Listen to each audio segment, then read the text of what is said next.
Да ли знаете прецизно, сумите се стварно неверојатни.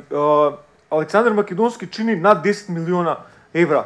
Лавовите на мостот Гоце Делчев чинат околу 2,5 милиона евра. Овие првите коњаници пред Камени мост исто чинат околу 1,5 – 2 заедно. Така што сумите се навистина неверојатни и голема е веројатноста дека огромен дел од тоа отишол во приватни джепови. Sigurno.